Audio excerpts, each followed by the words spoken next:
Golden. And if I make you cry. Okay. Okay, so are we good? Okay, fantastic. So, Chad, what were your first thoughts when you heard that the show was skipping ahead 4 years this season? I gotta be honest. When I found out the show was skipping ahead 4 years, I was kind of relieved. And I'm 26 now, so the 17-year-old high school, I felt like maybe it was time for me to graduate. But to be honest, the scripts have never been better. The storyline's never been better.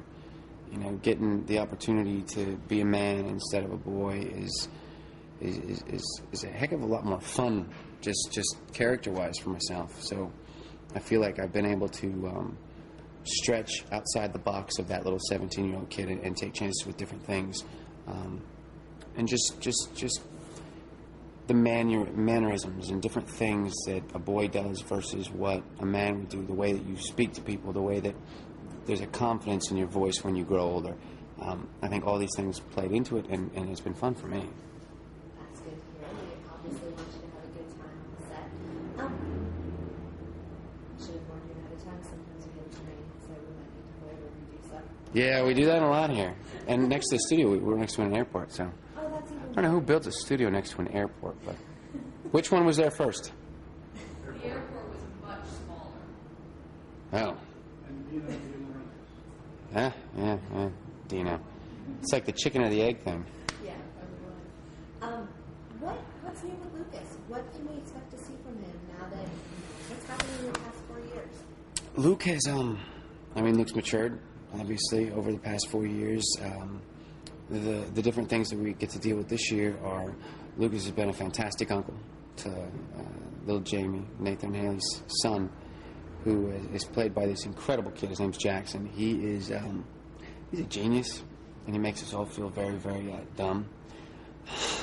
And the kid is incredible. He honestly remembers everything. It's almost like he's a computer in a funny way, and I know that sounds tacky, but he has this inept ability to just know what he's doing, and to do that at 6 years old, I think is unbelievable. It's like he was born for it.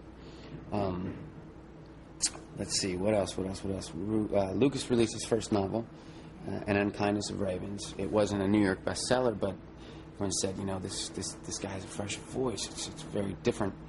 And so now he's at that point in his life where he's got writer's block, and he's trying to get over the hump and find his own truth and find his voice. And I think that for any writer, that is a very difficult time in your life when all of a sudden you just don't know what to write. So he's having problems figuring out where he's going to take the story, not to mention he doesn't have page one yet.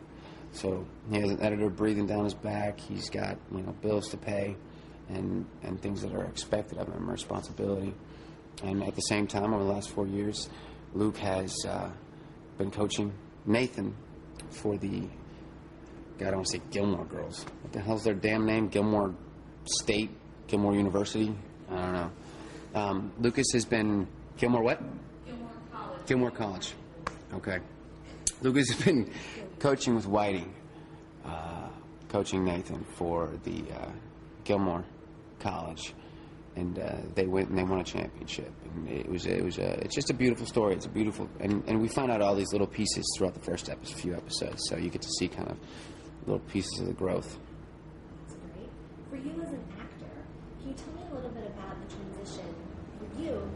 You know, we've seen you play basketball for the past 4 seasons on the show, and now you're coaching it. Like, how do you approach those types of scenes? Is it more fun to kind of sit on the sidelines and not have to make the shots?